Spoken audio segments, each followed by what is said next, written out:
So, here's the deal. This guy on Discord keeps trying to message people. But each time someone accepts his friend request, the moment he starts a conversation, the person he's messaging gets a knock on the door and types BRB, or back in a sec, or sometimes just hang on. Only, they never come back. He doesn't know what happens to them. Never gets enough details to figure out real names, where they live, or who's knocking. Just that someone's at their door. Knock, knock. Then, boom. Gone. Ghosted. I'm about to find out why. See, I'm the next guy to chat with him. He claims he wants to hire me to solve the mystery, and he's promised me $50 if I can tell him who's at the door. Him. It's always within the first 5 minutes. Me. So, someone's gonna knock and make me disappear? Him. I mean, yeah, that's what keeps happening. LOL. How many people so far? 8. You're sure you're not just accidentally disconnecting? I'm sure. You definitely disappear. But if I don't, you'll Venmo me $50? Yeah, just tell me why everybody else vanishes. I check my watch. Only a sucker would believe him. But just call me Jack Sucker Wild. $50 is just big enough, and 5 minutes just short enough, that even though I know I'm being strung along, I linger like a jackal eyeing a plump bird overhead, waiting in the impossible hope it'll fall from the sky. I ask him if he can tell me anything about the 8 others who disappeared. He claims he knows nothing about them except their usernames, which he can't remember accurately. Uh-huh. It's only been 2 minutes. Me. Hey, reminds me of a joke. Knock knock. Who's there? Jack Juicy. Jack Juicy who? Me. Of course I don't see who. Nobody's knocked yet. Ugh, LOL. Knock knock. Who's there? Jack Waddleweed. Him. Do you only know jokes with your name in them? Jack Waddleweed who? Me. I told you, we gotta wait until they knock. Him. Bro, stop. I got a million of these. My favorite is actually a Britney one. Like most of my material, it's not a Jack original. Wanna guess where I read it? I'm about to tell it anyway when my phone pings. And nope, nothing related to knocking. It's just my girl, asking how studying is going. I should probably get off Discord before she actually comes down here to my basement office to check on me. And I hover the mouse over the chat tab to close it, keeping one eye on the clock. Right as I'm about to click, there's a knocking at my door. The number one rule of the paranormal is, it's not real.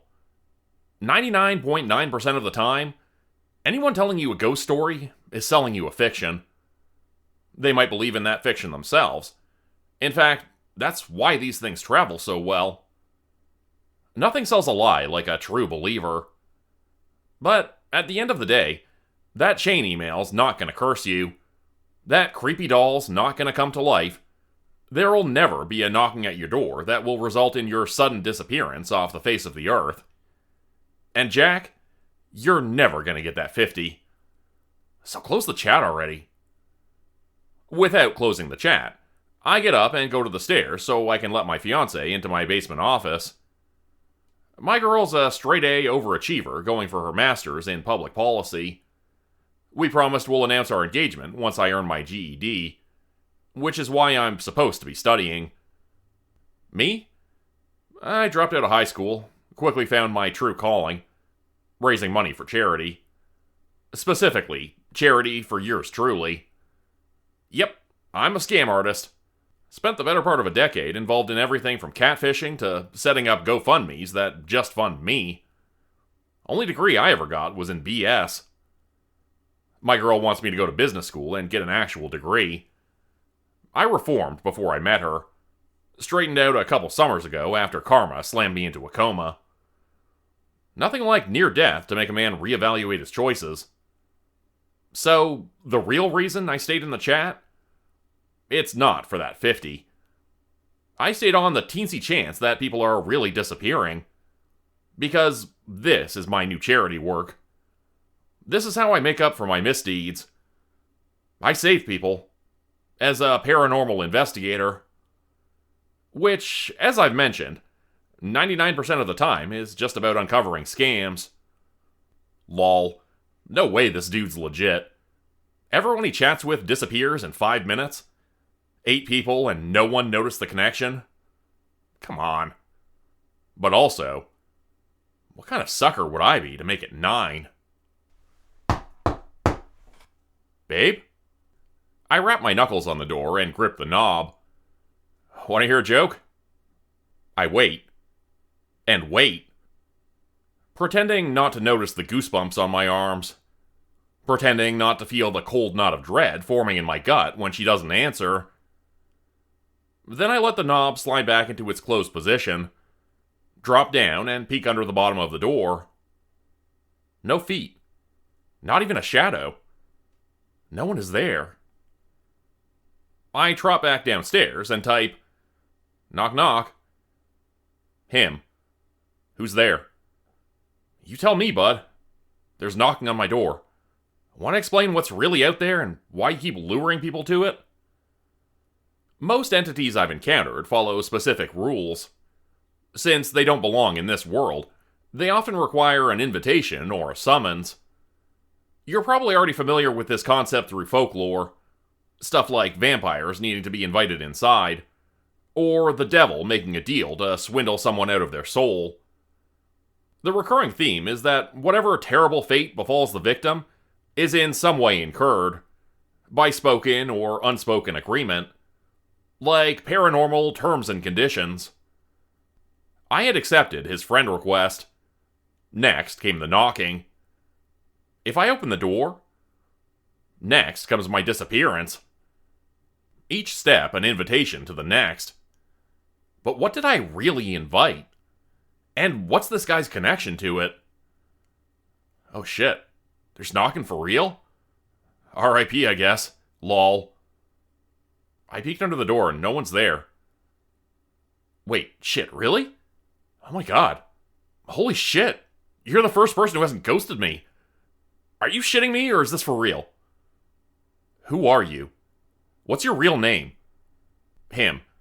I'm not comfortable giving my name out online. Why the fuck are you luring people? I'm fucking not, man. I'm just Tim. That's my real name, Tim. I'm just a dude. I have no idea why people get knocks on their doors after I friend them. Me. Meet me in video chat. Yeah, sure, okay. Yes. Christ, yes. I want to know as bad as you. But the video chat is all staticky. It is very difficult to make out Tim. His room is dark, as if all the lights are off, or else the video is just very low quality and the connection is terrible.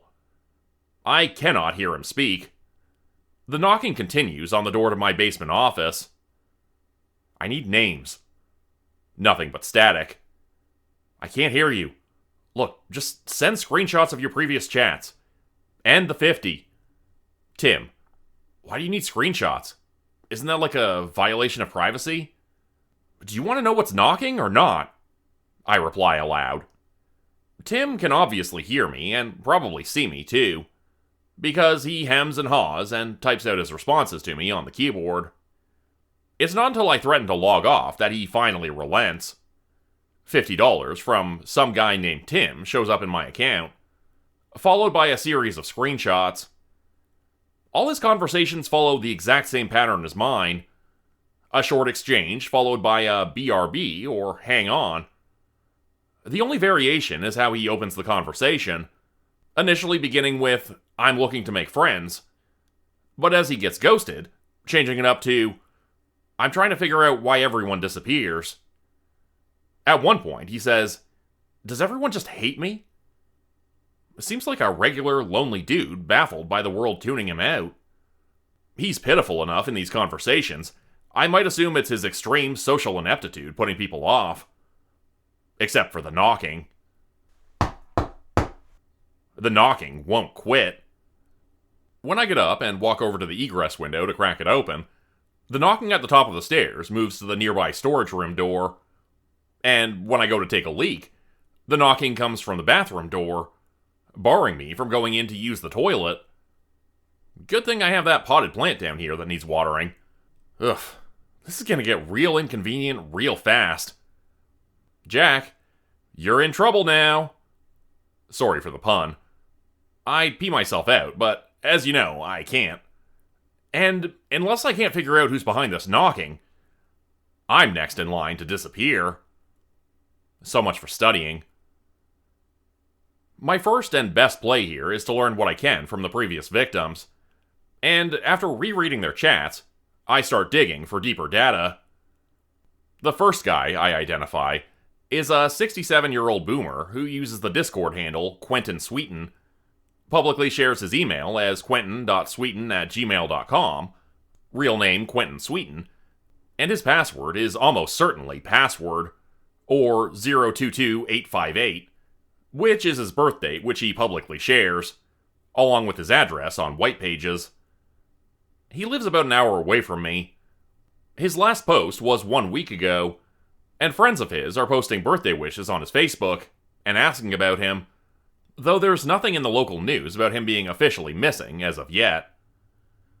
The next user I identify is Tinsel Foxfire, who uses the same username for her blog, which links to her Instagram where she shares videos of herself, real name Lucia Tanner, walking her cat, Boo. From the landmarks in her videos, I find her address, and since she's in the next suburb over, only 12 minutes away, I call a lift. Lucia's conversation with Tim was 2 days ago, and there's no missing persons report for her either.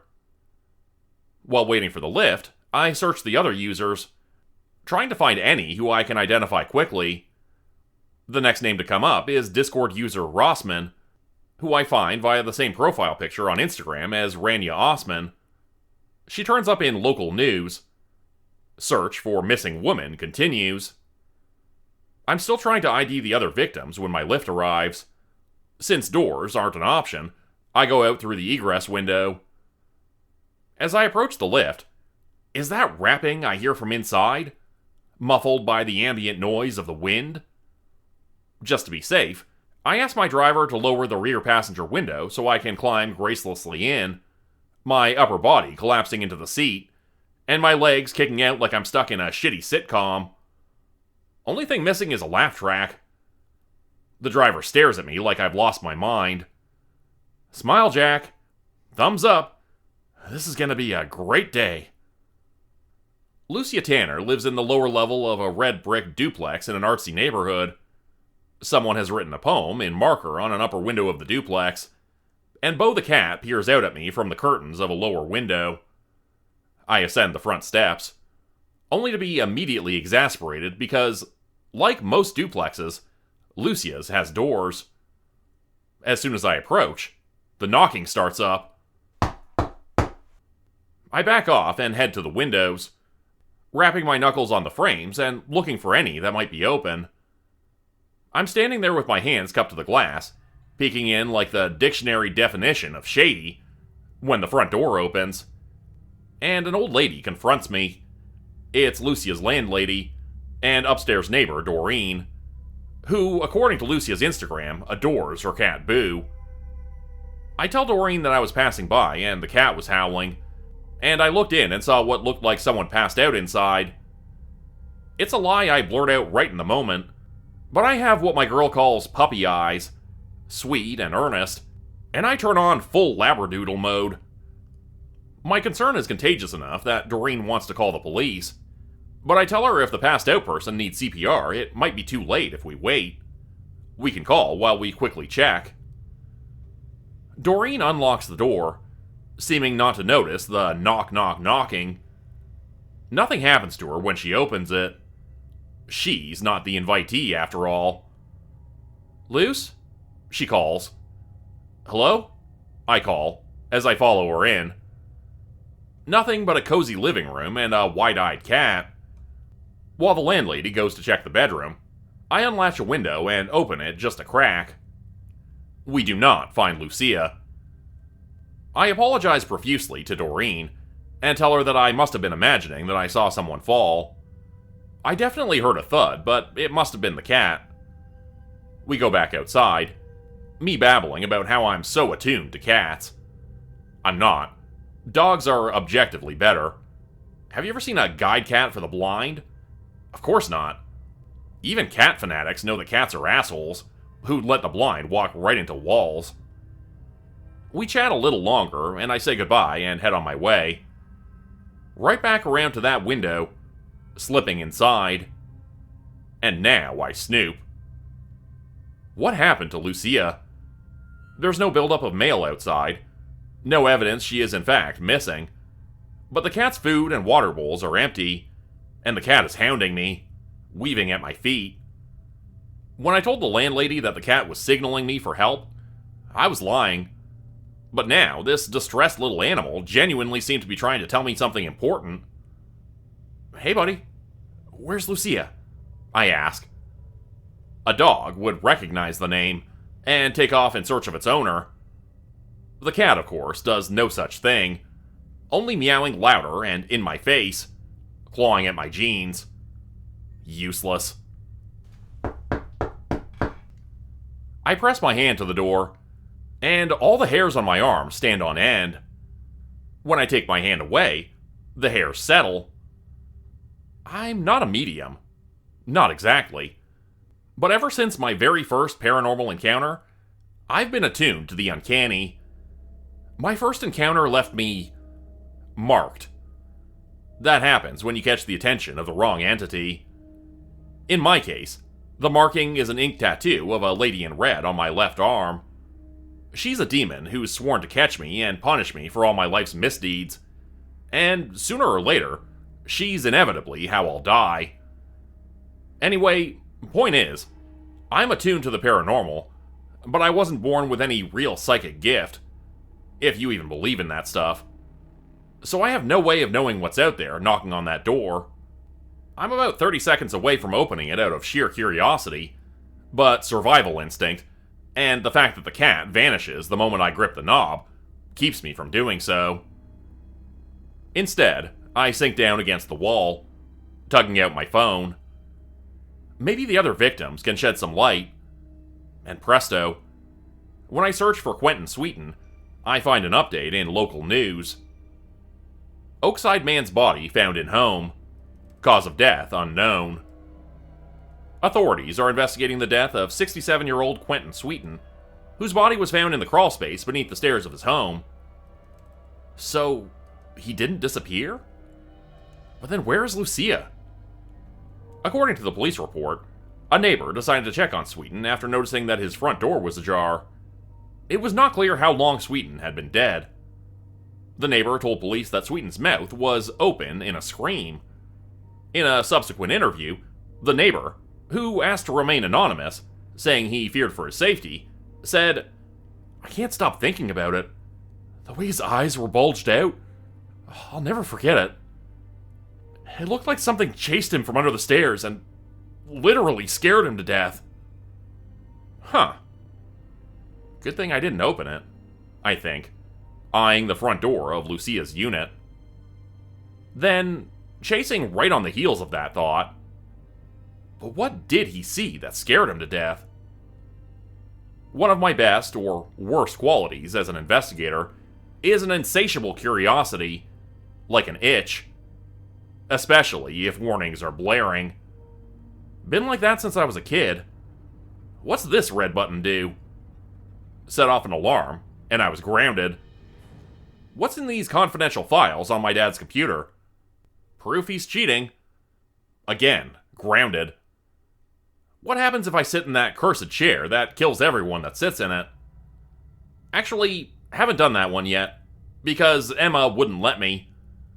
The chair's still on my bucket list. Or, as she calls it, my obscenely stupid list. I should probably check in with my girl before I give in to the urge to do something obscenely stupid. But first, what happened to Lucia? Did she flee? I glance around the living room. narrow my eyes on a couple of envelopes on the floor, right at my fingertips. Letters. Like she was picking through the mail while opening the door. Dropped the mail? In shock? Fear? Dropped mail. Then where did she go? The front door is where it would have been. So, if she fled, she'd run to the bedroom or bathroom. I check the bathroom, but it's tiny, and there's no one behind the shower curtain. Bedroom, then. At the end of the hall. Its door open. The landlady already checked in there. Closet?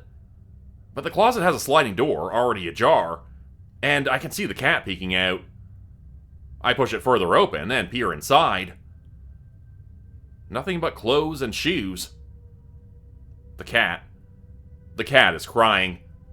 The cat is clawing at my pant leg and looking at something, I realize. The cat is looking at something under the bed. And I get that feeling. That sinking in my gut. My limbs heavy, my heartbeat suddenly slamming my ears. The cat looks back at me and meows, and I don't hear him over the rush of my own blood. The apartment is empty, except for me and this loudly screaming cat. I lift up the edge of the bedsheet and drop down to my knees to peer under the bed. Here is Lucia Tanner, mouth wide open in a shriek, and body stiffened in a fetal position of horror, hiding from whatever entered when she opened that door. Quentin's neighbor didn't do the description justice. I'm huddled on the floor, holding the cat, and I can't breathe. My pulse is slamming out a rhythm with that knock knock knocking, and I can't tell anymore whether the pounding is coming from the door or my heart. It's so fucking loud and I can't breathe, and fuck, why did I look at her face? Suddenly I feel like such an idiot. Such a phenomenally hopeless idiot for all those knock-knock jokes. Now I listen to that knocking, and all I can see is Lucia's eyes. The bloodshot whites and the way her jaw is all but unhinged, in a shriek that you can practically hear. Hell, I think I can hear it. Somewhere beneath the knocking. Lord knows I've had my share of scares. I thought I knew terror. But whatever left Lucia like this, I can't meet it. I'm not going to end with my face stretched like hers and that god-awful, sanity-shattering scream. No. I can't go like that. Go away, I holler, not even caring if the landlady hears me now. Why, oh why didn't I just do what I was supposed to and study? I should have learned by now to follow my girl's advice, which is to make up for my misdeeds in some ordinary way. Donate to good causes, volunteer, become a public servant, or work for an actual charity, or a cat rescue, or literally anything, as long as I'm not poking around the paranormal. This morning, the plan was so simple. All I had to do was pass the practice test for my GED, and not friend some haunted dude on Discord. Emma's gonna be so pissed at me. And that's before she finds out what I did to her potted plant. I guess just call me Brittany now. Knock knock. Who's there? Brittany. Brittany who? I fucked up, babe. Knock knock. Who's there? Brittany. Brittany who? Oops. I did it again. Become a channel member today for early access, bonus videos, and special emojis only available to members. Check out the description below or click the join button for more info. If you'd like another way to help support the channel, please consider joining my Patreon page at patreon.com/JordanGroupeHorror. As a patron, you'll get access to bonus videos and content. You'll be credited at the end of every video going forward, and if you decide to stay for 3 months, I'll name a character after you which will be featured in a Hollow's End story. Links to join the Patreon are in the description. Thanks everyone for listening. Please like, subscribe, and comment to help the channel continue to grow. And see you again next time at 4 p.m. Eastern Standard Time. Hope you have a great night.